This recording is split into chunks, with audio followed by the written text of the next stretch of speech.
The last couple of weeks have been absolutely insane. We've been bringing my abandoned 300 horsepower GU back from the dead after it was sitting broken for over a year. So far, we've slammed in a brand new transmission, built custom engine mounts, and completely overhauled the entire engine bay. But this episode, this is where the build explodes into life. We're talking new parts, fresh paint, and honestly, some of the coolest wheels and tyres I've ever laid my eyes on. This thing's about to level up massively, so let's get into it. Oh my God, I've just had this in my head for so long, it's crazy to see it. So I've actually had this Hamr Coatings paint in the cupboard right behind me for just about a year, and we were actually going to have this car painted at a paint shop by an actual professional, and I was going to kind of surprise you guys and just like put out a random video saying the GU got painted, color reveal, whatever. Obviously then the car has broken. We're now at the stage where the engine bay is done, the engine is done, and we're waiting on things for the transmission just to wire it all together and like the last sort of mechanical bits to get it back on the road. So I'm pretty much now thinking that we may as well get this painted while we're waiting on those parts, because there's not really too much more that we can scratch and we can damage while we're doing this. I was just wanting to get the engine in place, get the transmission in place, and then now I think, yeah, we can go ahead and just paint the whole car. So instead of taking it to a shop, because this has become the GU 2.0 build, we're actually going to paint it in the shed here.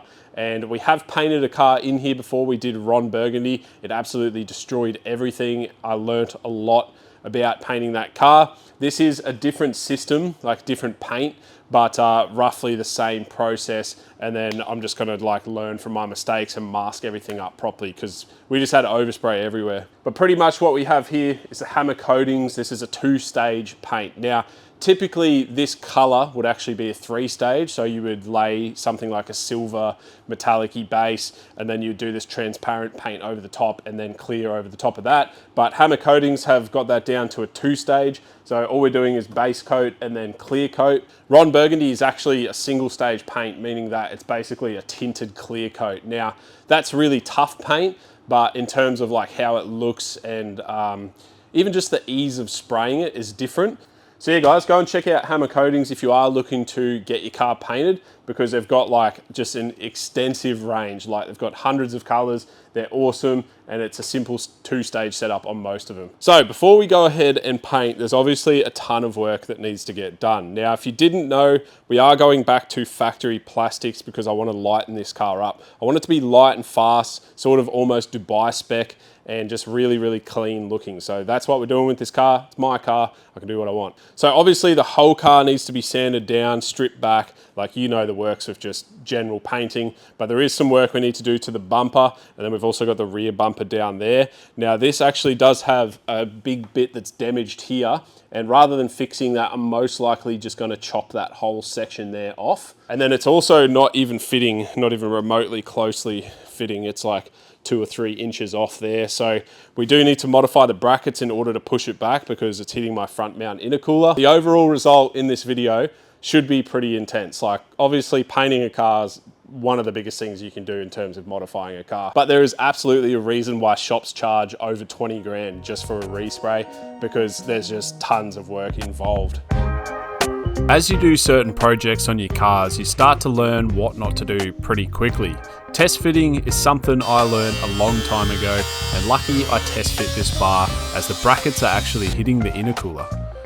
The last thing you want to do is mess around with gaps and fitment issues with fresh paint on the car. You're just inviting scratches. Now, I made a deal on these bumpers as a part trade to sell on my bar work, and when it rocked up it wasn't as clean as the pictures, but they are getting pretty hard to find, so I'm going to roll with it and see what I can do to make it not only fit the 35s but remove that damaged section from the bar.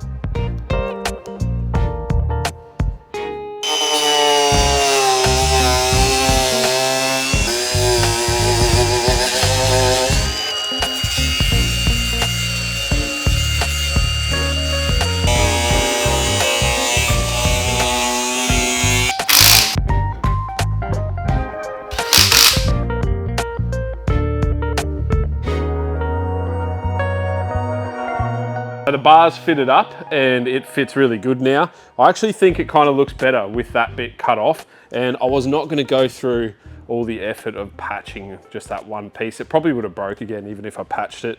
So you cut a fair bit out of there. You can see all the cuts like just from this one side. And then I also cut the flare because the 35-inch tyre, when you go full lock, was actually hitting the flare. And the downside to that is obviously clearance issue, but you will scratch all the paint off. So I didn't want to obviously damage the paint after we paint it, so I just knocked it off there. Honestly, I don't think that looks very good, but it's better than losing fresh paint on the track. So yeah, we've got much more clearance in there. Also trimmed like the front off there just to give it that boxier look. So I think that looks good. I had to play around with the back section, just cut like one little bit off the bottom there. And then I've also just sat the rear bar on to see if that looks good. And I don't really want to cut any of this away because that actually houses the mud flap, and I do want to run the standard mud flap. So we're going to be leaving that. But yeah, the rear bar is just kind of sitting on there and it looks pretty cool. So yeah, now we're at the stage where we can start pulling the rest of the stuff off the car, obviously to get it to the point where we can sand it. So snorkels have got to come off, mirror, all that sort of jazz. So yeah, door card, handle, like rubber, all that has to come off so we can paint this gold section here. So when you open the door, you don't see gold. And I'll just sit that all on the side that it comes off of. So everything on this door, which is locked, goes on this side, blah, blah, blah.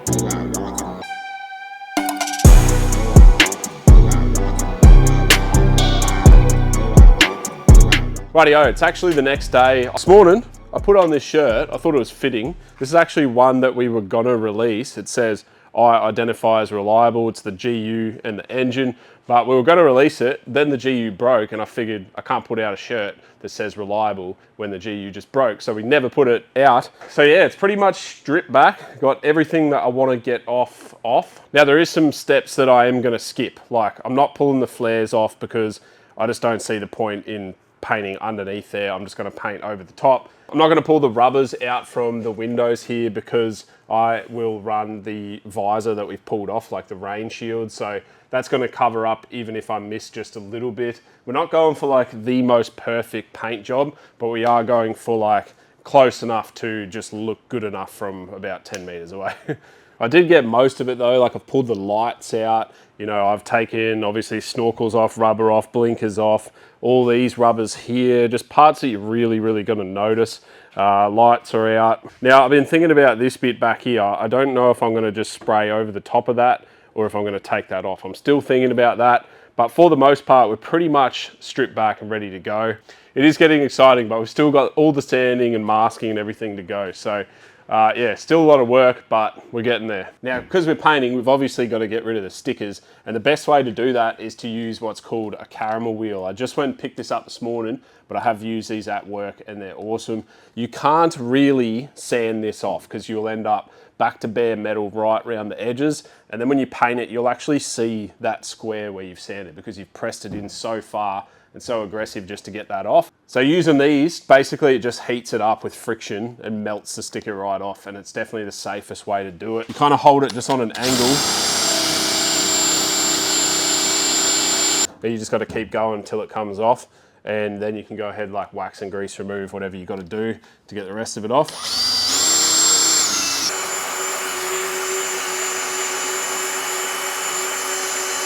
I know what the problem is here. Nissan only use quality parts, which means that they've used one of the best stickers in the world and it's struggling to come off. We might be able to just like hit it with some thinners or something, take that glue off. Right, that's not perfect. There's still a bit of glue on there, but that is good enough to be sanded now over the top of it. So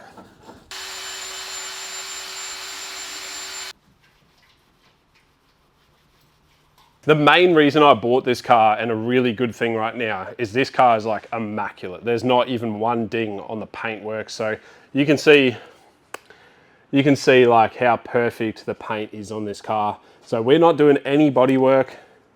There's no filler, there's no primer needed. We're just basically gonna rub this down with 800 and Scotch-Brite, like wherever we can, and then it's just getting color straight over that, and then it's getting the clear straight over the color. A few ways, and there's tons of different opinions on how you should paint, how you should prep, but I'm telling you right now, the prep could last as long as you want it to. You could sand this whole car back right until it's bare metal, prime it, sand it, prime it, sand it, just to make it perfect. But you do have to pull up at some point. Now, I learned with my last car that over sanding is not always a good thing. You can see sanding marks in that, you can see divots where we've pushed the sander into the paint, and we did have to fix a couple of doors and all that. I've repainted most of that car twice now. Now, as long as your paint is in good condition, like this is, you're gonna sand this back, lay base coat over the top of that, and then clear over the top of that. You don't have to stuff around with priming and sanding and priming and sanding. So how we're doing that is I'm just gonna be using DA pads, and these are 800 grit, and then Scotch-Brite, which is the white one. There is different versions of Scotch-Brite. The green, a little bit too aggressive for base coat, so I've gone with white. And what that's gonna be good for is doing all the like corners, anywhere that's got a rolled edge, the gutters, inside the door jambs, they'll all get the Scotch-Brite. Basically, anywhere that's flat that I can hit with that orbital sander will get the DA pad. I'm gonna give you guys a quick example of how I'm gonna sand the whole car, because I'm not gonna film sanding the whole car because it's boring. But yeah, we've got a nice big flat panel here, orbital sander. The pad isn't the exact right size for this sander, but it does not matter. 800 on there, and then the main thing you wanna do is keep the orbital flat. So when me and Dad sanded the Ron Burgundy bus, Dad was actually digging the sander in. I didn't realize, and I should have sort of told him. But every time he dug in, you create an uneven surface. And then when we sprayed the doors, they looked absolutely crap. Don't put too much pressure on it either. You're kind of just letting the pad do the work, and then just dust it over until the glossiness is gone, and then you're good.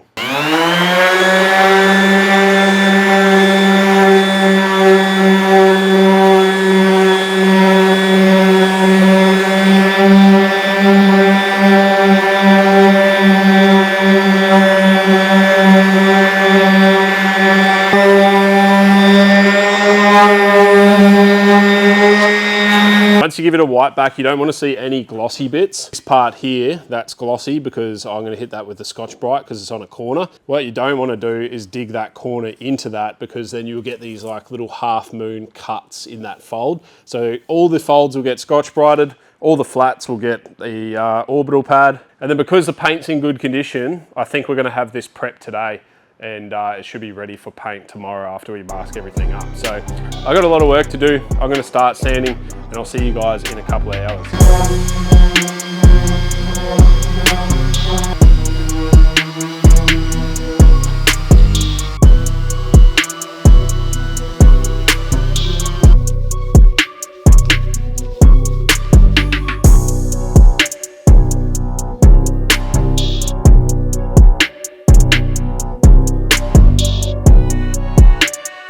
Now I've masked up this shed a few times, and I think this was honestly the way to do it. And I just bought this from like the paint shop, and you pull it out, it's got masking tape attached to the top, and then the plastic just kind of unfolds itself.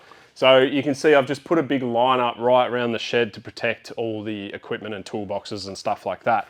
Now you've got to be careful with paint because it can kind of go underneath it and come back up. So I've got it almost taped off to the ground, or almost flush, and then what we'll do is wet the floor down to stop the dust and to stop the paint sticking to the floor. But yeah, you can see I've got these like saw stools for the visor and the cowling, and then I've got my welding table for the bonnet, and then just a wooden pallet for the bumper, and the rear bar is just going to stay on the car. But we're not working with a lot of room. Like, this shed's not very big, and I'm just going to have to be careful when I'm painting not to step back into anything. Like for example, even this bar here, I could step back and touch this part of the car. And then I've also got to get the ladder right around here to do the roof. So yeah, we're not working with a big area in the shed, but we've got to make it work. So yeah, I'm going to go around, start masking up, get this thing finally ready. We've got to mask the engine bay. We've got to put drop down masks for the chassis. There's lots of masking to do, so I'm going to bowl that over. And then I honestly don't think we're going to have time to paint today. I was hoping to have this car done, but I reckon it's going to take about 4 to 6 hours with spraying and drying, and it's about 2:30 right now. So.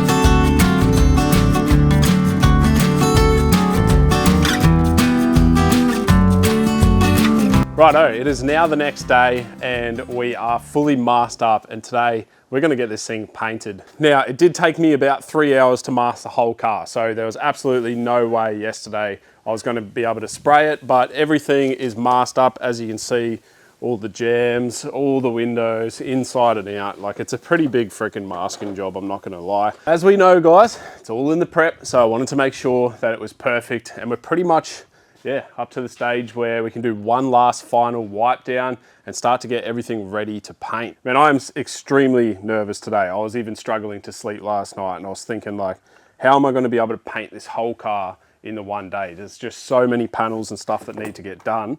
But we are starting early in the morning, and we're just hopefully gonna smash through it. So I'm gonna get the gun ready. I've got, like I said, the filter, and this is my little secret weapon this time. I've got like a torch that actually attaches to the gun, because it's really hard to see once you've got your color down. It all just kind of blends in and looks the same. But yeah, gonna clean this up, get my mask ready, get the overalls on, and then probably just do one full wipe down, and then we can start to mix the color up. And I'm actually really excited to show you guys the color. I've been holding on to this for over a year, and it's finally time to reveal the color. That is freaking exciting. Just put down in the comments what you think it's gonna be. There was a lot of people saying that I was gonna paint it the same color as Ron Burgundy, and I'm not doing that. So just put down what you think it's gonna be. I think a few of you guys know what my favorite color is, and it's kind of my favorite color in a way. Yeah, just be interesting to see what you guys think it's gonna be. So with plastic, every part that's showing, you do need to use plastic primer. It's really hard to paint, but I'm just gonna do the whole bar, because this has been resprayed in some form of paint that I have no idea what it is, and I don't want my paint reacting to that. So putting a barrier between the two is probably the smartest thing I could do.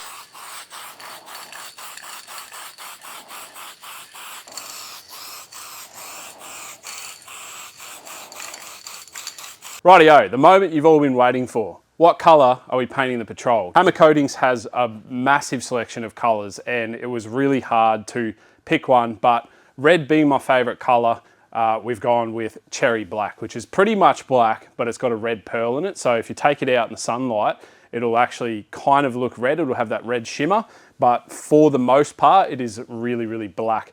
It is pretty much black, which is so sick.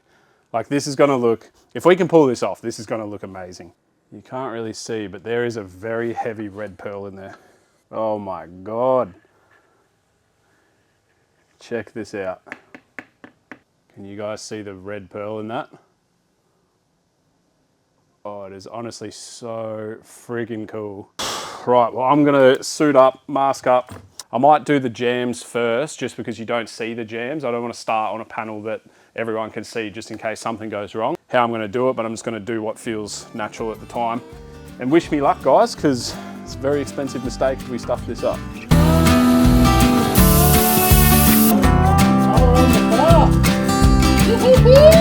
With painting, there's so many different techniques out there to laying down the base coat, but pretty much what I'm doing is a wet coat to cover, and then I sort of stand back and do a mist coat so all the pearl sits the same. The main thing you want to aim for is colouring in the car, so all the colour is consistent along the panels. I haven't done too much painting though with these two-stage paints, so I'm learning at the same time, but this technique seems to work good.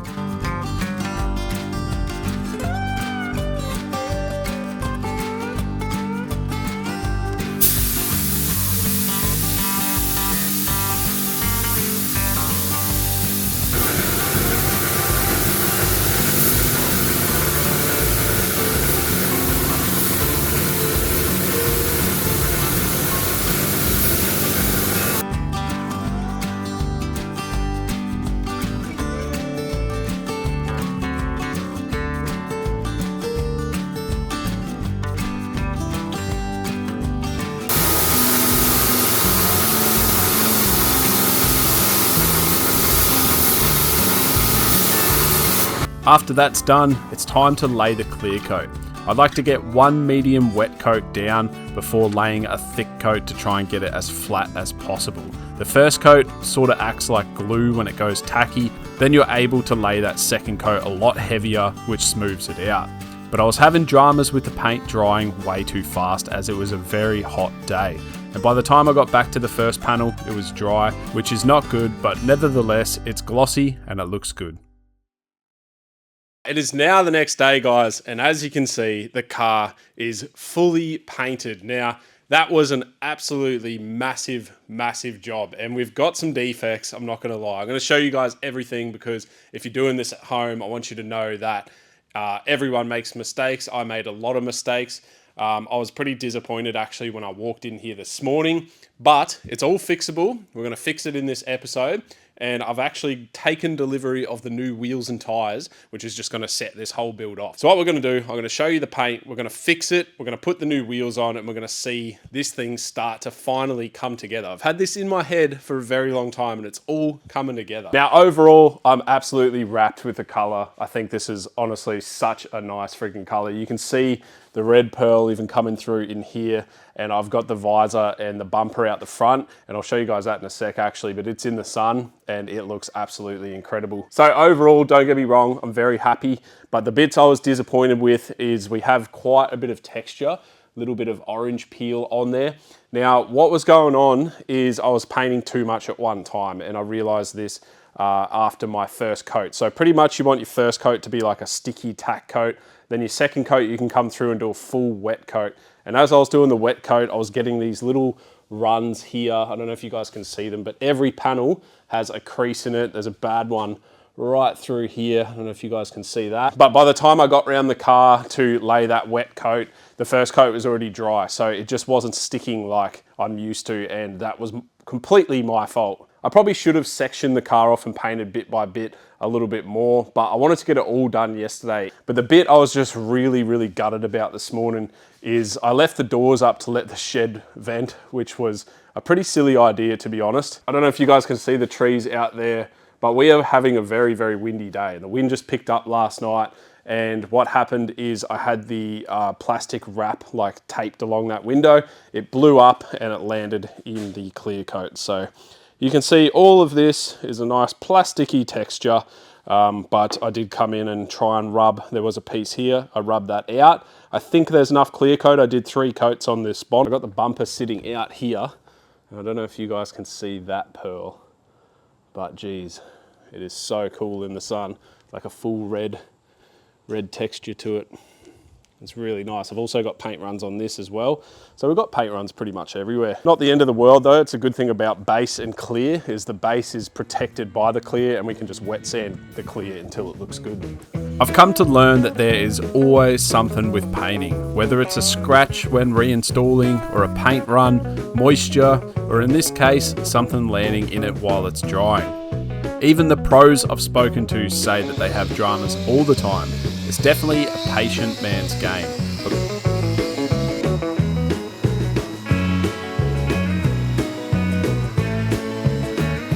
After fixing the bonnet, I'm moving on to wet sanding with 2000 grit. This removes the texture or orange peel from the paint and gives it that glassy look that everyone's chasing. And using a block also helps to keep that sandpaper flat.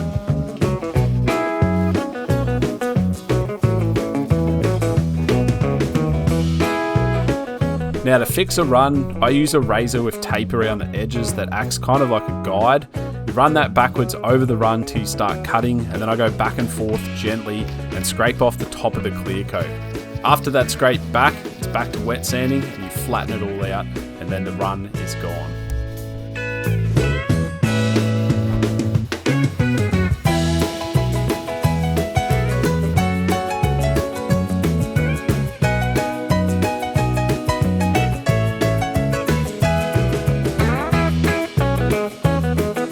Now you guys probably just see me fix some runs in like a little video, and that was on this door here. So we had some pretty major runs on this, and we've got a big problem. Right along this door here, I don't know if you guys can see, but there's like these tiny little micro bubbles everywhere that the runs went. So this has boiled the paint, or solvent popped on the inside. So the first layer or the last layer that we painted on probably built up a skin, and then all the solvents are trying to escape, but they can't get through that dry skin.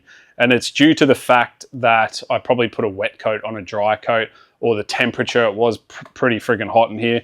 I don't really know. I've never come across this before, but the downside is this door and the 2 quarters are gonna have to be re-cleared, which is Not the end of the world. I'd rather do a re-clear than a re-base coat, because you'd have to go through and, I don't know, sand off all the clear to get to the base coat. See if you guys can see those marks there. They're like cloudy drips, and that is like solvent pop inside of there. So this one up here is the same. You can see that massive area. So that's where a drip was. And then this side here is the worst.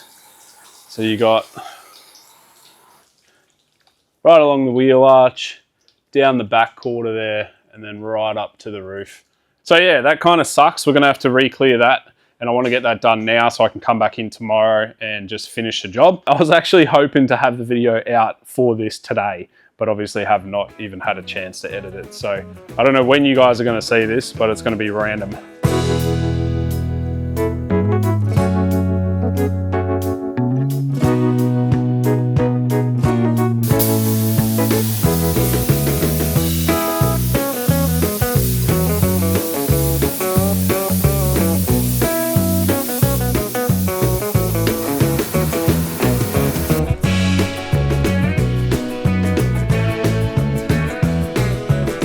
Man, just when you think you're done, you go ahead and make an even bigger mistake than the first one on the bonnet.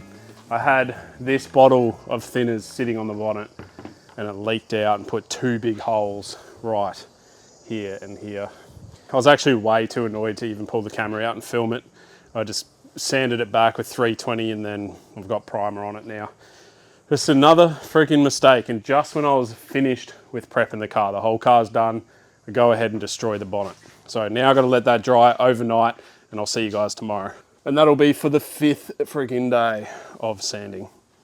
Rightio, it's day 5. I have no idea where I'm at with this video. It's been absolutely chaotic, all over the place. As you can see, shed completely cooked, but we are finishing this video today. Not fully finishing because I can't fix the bonnet, but I'm completely out of time to get you guys this content because I'm actually going camping next week. But we're pretty much ready to cut and polish the rest of the car. So we can get everything done except the bonnet. Back here, we fixed all of our little fading issues with the paint, the solvent pop. That's completely fixed. You can't see it at all now. So I'm stoked about that. The repainting of the panels was definitely worth it. But now we need to basically bring the shine back because we're down to 4,000 grit, and it's obviously flat, but look how dull it looks. It obviously needs that shine back. Now, personally, I haven't done a whole lot of like cutting and polishing in my life, a whole lot of like detailing, but I do know that you need a very, very clean work environment, and you don't want to do this in the sun. So I've actually got the aircon on. We're obviously in the shed, but it's very hot today. The aircon's going to help keep this panel cold, because the last thing you want to do is get too much heat into the panel and burn the product in or burn your clear coat off. It's all about taking it slow, which is something I'm not known for. Foam Life Mega Dry Towel. Watch how good this thing is.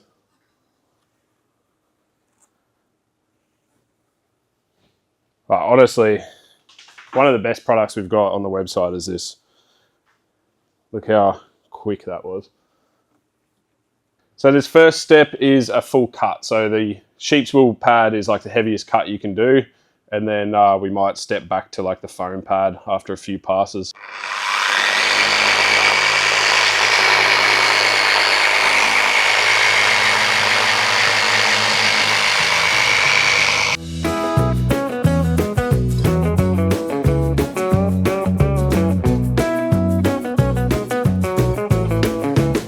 Now, I was going to keep the music rolling, but you guys have to see this. I was actually like shocked at how good this has come up. Have a go at the shine in that. That is pretty much mirror finish, guys. I done 2 cuts and then a polish, and she's feeling good, looking good.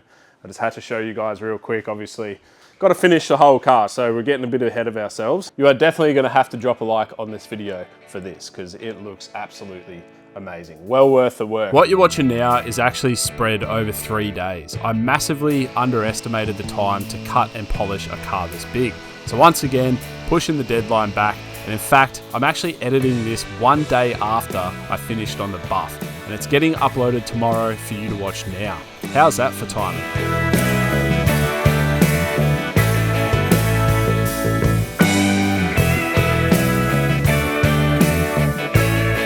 But it was honestly worth it. Once I started seeing these results, the motivation to finish came back.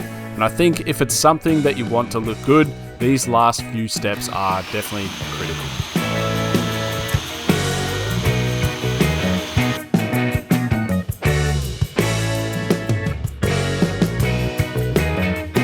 I'm actually finding that a slower speed seems to be cutting a lot faster.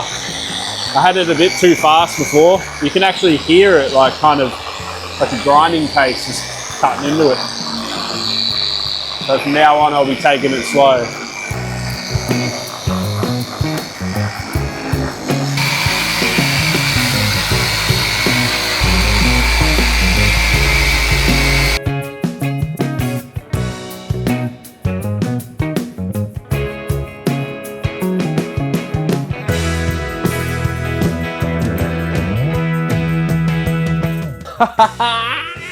Look at that. You can see me almost perfectly in the paint job.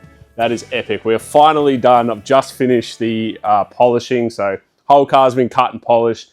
It looks absolutely amazing. Like, I'm stoked. Let me know down in the comments what you guys think, if all the hard work was worth it. I reckon, honestly, over 100 hours have definitely gone into this. It's been 2 full weeks. And I mean, there was days I was coming in where I didn't even turn the camera on. I was just sanding and buffing and cutting.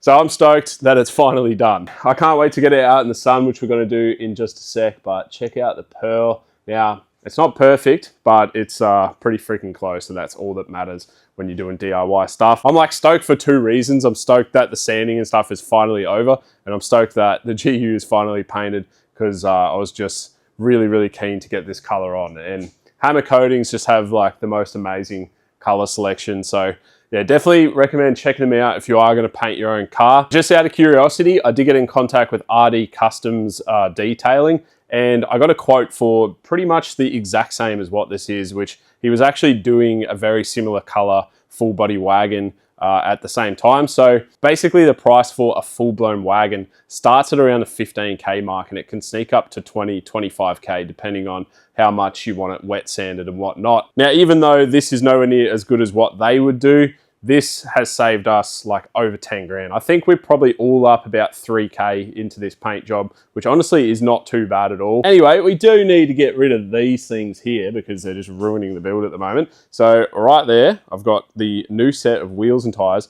So let's go and check out what we've got. These are the new wheels and tires. Now, I've been a fan of the bronze for a very long time. I've had polished wheels on Cole, polished wheels on Alicia's car, polished wheels on the GU, polished wheels on the GQ. I just wanted something different. I want this whole build to be a little bit different, hence the color of the paint, the color of the wheels. I'm going for something different. Now, these rims are the bronze ATIs with the V2, the version 2 beadlock rings. So they've got this extra little cutout here, which is, it makes it a lot better. There's actually a slot in the back of it too, so when you wash it out, all the water can trickle through that little slot, which is honestly a really good design feature. All of ATI's wheels come clear coated, including the polished ones. So if you are buying polished wheels, you won't have to worry about polishing them, which is great. I absolutely love the look of that rim. I don't know if you guys agree, and I think that they're gonna look great on this car. I've had this in my freaking head, like this color combo, and like playing with it. I use ChatGPT to generate photos for me. I've just had this in my head for a long time. I'm really, really excited. Now, mated with that is a Kenda All-Terrain 315/70/17. So these are like a 34-inch all-terrain. I wanted something that wasn't a muddy on this car. I wanted it to be like, you know, a beach goer, really, really fast, not loud on the road, comfy to drive. And I think these all-terrains are gonna be perfect. Now, the tyres were supplied and fitted from our really good friends at One Stop Tyre and Auto in Caboolture. I'll have a link in the description below, but these guys do the whole range. They do servicing, brakes, tyres, rims, bloody snorkel installs, you know, all the mods that you want to do to your full drive, these guys will do it. Plus, they'll look after the nitty-gritty stuff as well, like tyres and brakes and all that. So if you got a full drive and you're local, chuck their number in your phone. You never know when you're going to need some really good service and some really cheap parts. So yeah, I think what we've got to do is get these on the car ASAP. I've been hanging out friggin' all week to just see these on there. So yeah, let's friggin' do it. Yoo-hoo! Nothing changes the look of a car more than a set of wheels and tires, which is why You should put ATIs and Kenders on. I'm so good. I've actually never had freaking all-terrains in my life either. I've always run muddies. Oh, I forgot you can't run the caps on the front. Now these are neg 38s too, which means that they're going to stick out a little bit, which is what I'm chasing, to be honest. Everyone loves a good bit of poke. Oh my God, that looks good. Look at the color. Look at the freaking color. Oh my God, I've just had this in my head for so long. It's crazy to see it. And I'm just filming random crap right now. I don't even know what I'm filming, but I gotta keep moving. Let's get the back ones on.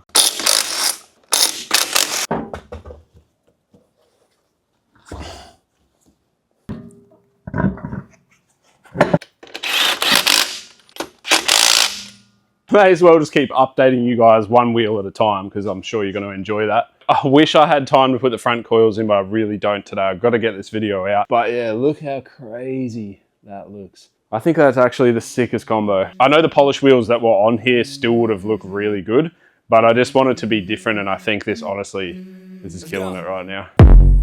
I wake up to a little bit of drool on my pillow, feel like it's gonna be a bad day. Yeah, I'm tired of shit, and the coffee ain't hit yet, damn, ain't that great. I don't wanna go to work, cause my boss is a jerk, and I'm not even that paid. I need a change in my life. Rightio, so there you have it, guys. 2 weeks worth of work, over 100 hours into this paint job. It's still far from perfect too. Like, I'll be honest with you guys, be really honest, this door could use a little bit more wet sanding. There's like a little bit of a crease there. The pearl isn't standing up too well at the moment. I think I might have buried it just a little bit too much, and that's my fault with the techniques.